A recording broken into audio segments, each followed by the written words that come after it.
Hello friends, study time में आप सभी को स्वागत है। आज मैं आप लोग के लिए केमिस्ट्री साइंस का दूसरा पार्ट का वीडियो लेकर के आया हूं। और दोस्तों, अभी तक आप फर्स्ट वीडियो नहीं देखे हैं तो उस वीडियो का लिंक मैं डिस्क्रिप्शन बॉक्स में दे दिया हूं, वहां से जाकर आप देख सकते हैं। चलिए, तो अब मैं सीधा क्वेश्चन की ओर चलता हूँ।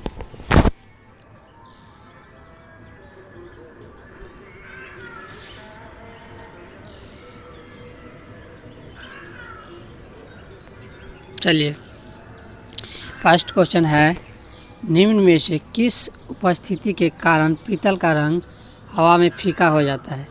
ये हो जाता है दोस्तों हाइड्रोजन सल्फाइड के कारण। निम्न में से किस उपस्थिति के कारण पीतल का रंग हवा में फीका हो जाता है? ये हो जाता है दोस्तों हाइड्रोजन सल्फाइड के कारण। चलिए, हाइड्रोजन सल्फाइड के बारे में जानते हैं। हाइड्रोजन सल्फाइड एक अकार्बनिक यौगिक है। यह एक रंगहीन गैस है, यानी कि जिसका रंग न हो। इसे सड़े अंडे की जैसी दुर्गंध आती है। जैसे सड़ा अंडा होता है ना, इसकी तरह इसका गंध आती है।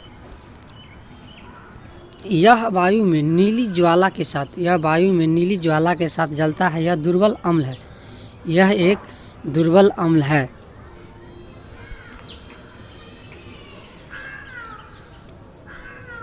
यह औपचारिक होने के कारण हैलोजन को हाइड्रो अम्ल में अपचयित करता है। किसमें करता है?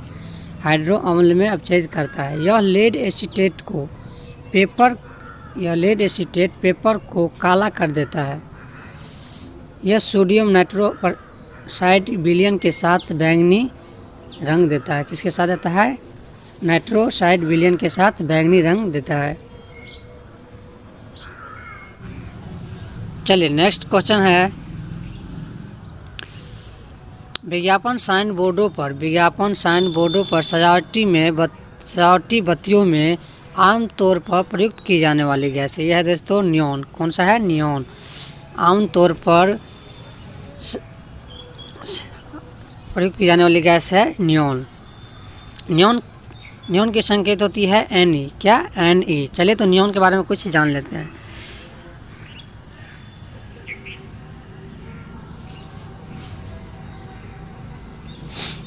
नियॉन एक रासायनिक तत्व है। क्या है? नियॉन एक रासायनिक तत्व है। इसका परमाणु क्रमांक 10 है। यह आवर्त सारणी के 18वें समूह में यानी अक्रिय गैसों में रखा गया है। रैमजे और टेवर्स ने 1896 ईस्वी में इस गैस की खोज की थी और इसे वायु से प्राप्त किया था। नियॉन की खोज किसने की थी? रैमजे और टेवर्स ने। कितने ईस्वी में? 1896 ईस्वी में। कितने ईस्वी में? 1896 ईस्वी में। चलिए, तो नेक्स्ट क्वेश्चन पर चलता हूँ। देखिए, नेक्स्ट क्वेश्चन है, निम्नलिखित में से कौन सा एक नाइट्रोजनीय उर्वरक नहीं है? तो यह दोस्तों सुपर फास्फोरेट। क्या है? सुपर फास्फोरेट। चलिए, तो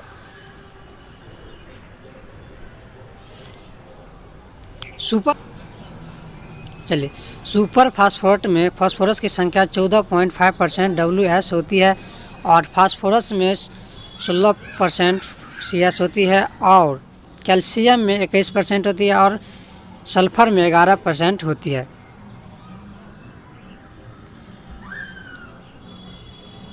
सुपर फास्फोरेट का उपयोग करने से पौधों की वृद्धि होती है और साथ में इसकी जड़ का जो क्या होता है, विकास होता है।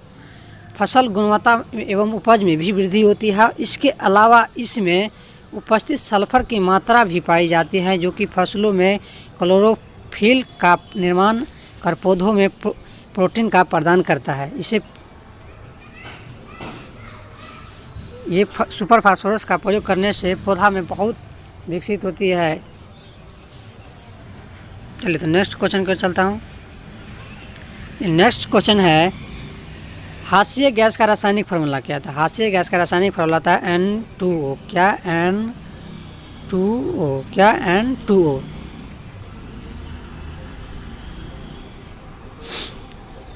लॉफिंग गैस या हंसाने वाली गैस का रासायनिक वैज्ञानिक नाम है। क्या है? लॉफिंग गैस या हंसाने वाली गैस का वैज्ञानिक नाम है NO2 का, यानी लॉफिंग गैस का रासायनिक नाम है नाइट्रस ऑक्साइड। क्या? Nitrous oxide.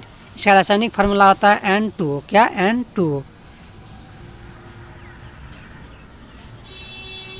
चलिए नेक्स्ट क्वेश्चन है, पेट्रोल की स्फोट रोधी गुणवत्ता बढ़ाने के लिए निम्न में से किसे इस्तेमाल किया जाता है? ये किया जाता है तो टेट्राएथिल का, टेट्राएथिल सीसा का किया जाता है। किसे? टेट्राएथिल सीसा का।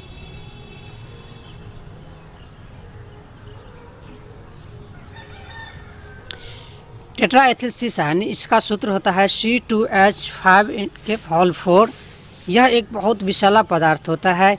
इसका उपयोग आजकल बहुत बड़ी मात्रा में यानी पेट्रोल, गैसोलीन में या प्रत्याघाती एंटीकॉक के रूप में होता है। विषैला होने के कारण इसके व्यवहार में सावधानी बरतने की आवश्यकता होती है। यह बहुत खतरनाक पदार्थ है। चलिए तो नेक्स्ट क्वेश्चन को चलता हूँ। देखिए नेक्स्ट क्वेश्चन है, क्लोरोफ्लोरोकार्बन। क्लोरोफ्लोरोकार्बन ज़्यादातर इस्तेमाल होता है, यानी कहाँ होता है? तो यह बता तो रेफ्रिजरेटरों में क्लोरोफ्लोरोकार्बन ज़्यादातर रेफ्रिजरेटरों में इस्तेमाल होता है। अब क्लोरोफ्लोरोकार्बन के बारे में जानते हैं। क्लोरोफ्लोरोकार्बन को CFC के द्वारा दर्शाया जाता है, यानी शॉर्टकट। क्लोरोफ्लोरोकार्बन एक कार्बनिक यौगिक है जो केवल कार्बन, क्लोरीन, हाइड्रोजन और फ्लोरीन परमाणुओं से बनता है। CFC यानी क्लोरोफ्लोरोकार्बन का इस्तेमाल रेफ्रिजरेटरों, प्रणोदक और विलायक के तौर पर व्यापक रूप से होता है। चलिए तो नेक्स्ट क्वेश्चन को चलता हूँ। नेक्स्ट क्वेश्चन है, फोटोग्राफी के निर्माण में किस अम्ल का प्रयोग करते हैं? तो ये करते हैं दोस्तों ऑक्जेलिक अम्ल का। किसका? ऑक्जेलिक अम्ल का। अब ऑक्जेलिक अम्ल के बारे में जान लेते हैं। फोटोग्राफी रंगीन फोटो फिल्मों को साफ करने में ऑक्जेलिक अम्ल का प्रयोग किया जाता है। ऑक्जेलिक अम्ल का फार्मूला होता है C2H2O4। C2H2O4 इसका मोलर द्रव्यमान मास यानी मोलर द्रव्यमान जो होता है 90.03 ग्राम पर मोल होता है। इसका डेंसिटी यानी घनत्व 1.9 ग्राम पर सेंटीमीटर होता है। इसका उपयोग देख लेते हैं। एसिटिक एसिड बैक्टीरिया रोधी और फंगस रोधी दवाओं की श्रेणी से संबंध रखता है। यह pH को बनाए रखता है, जिससे बैक्टीरिया, फंगस की वृद्धि रुक जाती है। एक जेल के रूप में यह यौनिक के pH बनाए रखता है, जिससे सामान्य यौनी अम्लता पुनः स्थापित हो जाती है। फोटोग्राफी रंगीन फोटो फिल्म को साफ करने में ऑक्जेलिक अम्ल का प्रयोग किया जाता है। चलिए तो अगला क्वेश्चन है, निम्न में से किस के बहुलीकरण में PVC बनता है? यानी पॉलीविनाइल क्लोराइड बनता है। ये होता है विनाइल क्लोराइड में। किस में बनता है? विनाइल क्लोराइड में। चलिए तो अब इसके बारे में जान लेते हैं।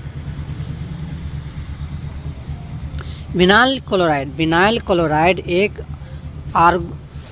आर्गोनोक्लोराइड है, जिसका अणुसूत्र H2C डबल बॉन्ड CHCl है। क्या है? H2C डबल बॉन्ड CHCl है। इसे विनाइल क्लोराइड या मोनोमर, इसे VCM शॉर्टकट में और क्लोरोएथेन भी कहते हैं। यह एक रंगहीन यौगिक है, यानी जिसका रंग न हो। यह एक बहुत महत्वपूर्ण औद्योगिक रसायन है जो मुख्यतः पॉलीविनाइल क्लोराइड यानी PVC नामक बहुलक के उत्पादन में प्रयुक्त होता है।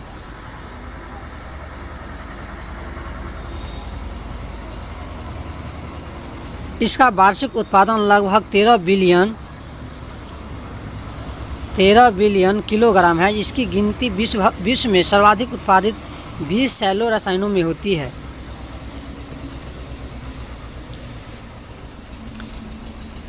विनाइल क्लोराइड का IUPAC नाम होती है क्लोरोएथेन। IUPAC नाम होती है क्लोरोएथेन। क्या?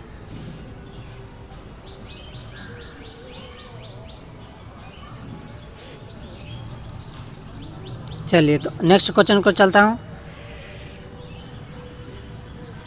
नेक्स्ट क्वेश्चन है, निम्न में कौन सा मिश्रण नहीं है? तो ये दोस्तों ग्रेफाइट का। किसका? ग्रेफाइट का। नहीं, ग्रेफाइट किसी इसमें मिश्रण नहीं है। चलिए, ग्रेफाइट कार्बन का एक सूक्ष्म एवं अस्थायी अतिरिक्त है। इसकी संरचना अष्टफलकीय, जिसमें कार्बन परमाणु कार्बन के 3 अन्य परमाणु के आवंटित होते हैं। इसे सेट कोणीय कार्बन या परमाणु से दूसरे कार्बन परमाणु तक घुमाया जाता है, इसलिए इसे सुचालक कहते हैं।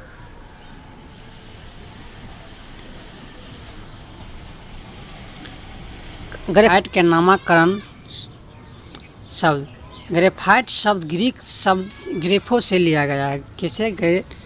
ग्रेफो से लिया गया है, जिसका अर्थ होता है कि मैं लिखता हूँ, अर्थात इसके द्वारा कागज पर निशान बनाया जा सकता है। क्या? निशान बनाया जा सकता है। चलिए, इसका उपयोग के बारे में जान लेते हैं।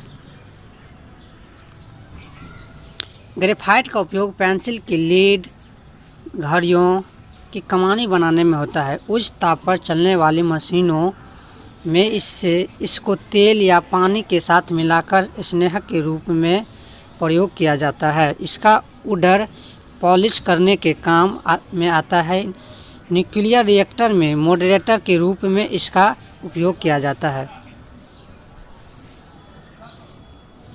धातुओं को पिघलाने के लिए क्रूसिबल बनाने में इसका उपयोग किया जाता है। चलिए, तो नेक्स्ट क्वेश्चन को चलता हूँ। चलिए, नेक्स्ट क्वेश्चन है, किसी तत्व के रासायनिक गुण निम्न में से कौन तय करता है? तो ये करता है दोस्तों इलेक्ट्रॉनों की संख्या। कौन सा करता है? इलेक्ट्रॉनों की संख्या।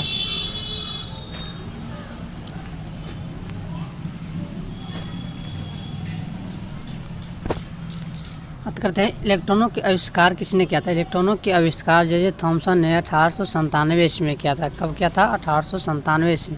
इसके द्रव्यमान की बात करें तो इसके द्रव्यमान 9.109 इक्वल टू 10⁻31 किलोग्राम होता है।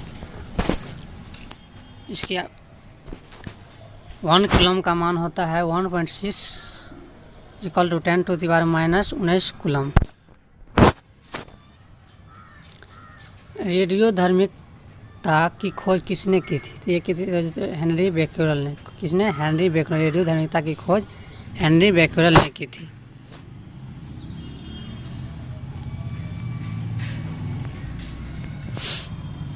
आइंस्टीन हेनरी बेक्वेरेल एक फ्रांसीसी भौतिक शास्त्री, नोबेल पुरस्कार विजेता और मैरी क्यूरी तथा पीरे क्यूरी के साथ रेडियोधर्मिता के अन्वेषक थे, जिसके लिए तीनों को 1903 ईस्वी में भौतिकी में नोबेल पुरस्कार दिया गया। कब दिया गया? भौतिकी में नोबेल पुरस्कार 1903 ईस्वी में दिया गया।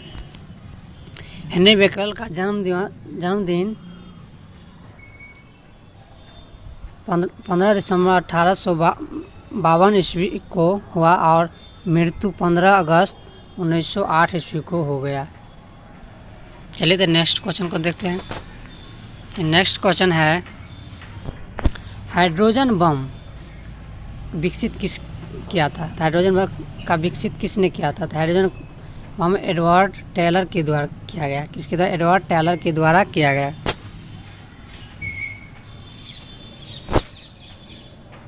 एडवर्ड टेलर, स्टेनिस्लाव एम उलम तथा कुछ अन्य अमेरिकी वैज्ञानिकों ने सर्वप्रथम हाइड्रोजन बम का विकास किया था। हंगरी में जन्मे अमेरिकी वैज्ञानिक एडवर्ड टेलर को ही हाइड्रोजन बम का जनक कहा जाता है। विश्व में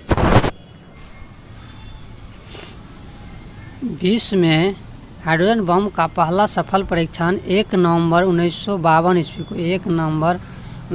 ईस्वी को अमेरिका द्वारा किया गया था। यह परीक्षण ईवी माइक के कूट नाम के तहत किया गया था। ईवी माइक कूट के तहत किया गया। चलिए, तो नेक्स्ट क्वेश्चन को देखते हैं। नेक्स्ट क्वेश्चन है, देखिए नेक्स्ट क्वेश्चन है, निम्न में से कौन सा ईंधन सबसे कम पर्यावरण प्रदूषण उत्पन्न करता है? तो ये करता है दोस्तों हाइड्रोजन। कौन करता है? हाइड्रोजन।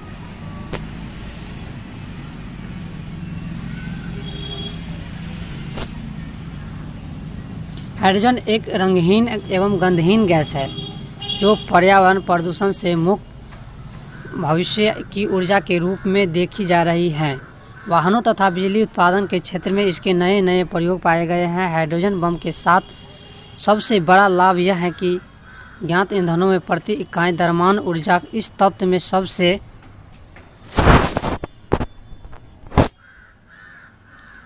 ज़्यादा है। यह जलने के बाद उप उत्पाद के रूप में जल का उत्सर्जन करता है, इसलिए यह न केवल ऊर्जा क्षमता से युक्त है बल्कि पर्यावरण के अनुकूल भी हैं। चलिए तो नेक्स्ट क्वेश्चन देखते हैं। नेक्स्ट क्वेश्चन है, मिल्क ऑफ मैग्नीशिया के रूप में बाजार में लाए जा रहे प्रति अम्ल का मुख्य तत्व क्या है? तो ये दोस्तों MgOH2।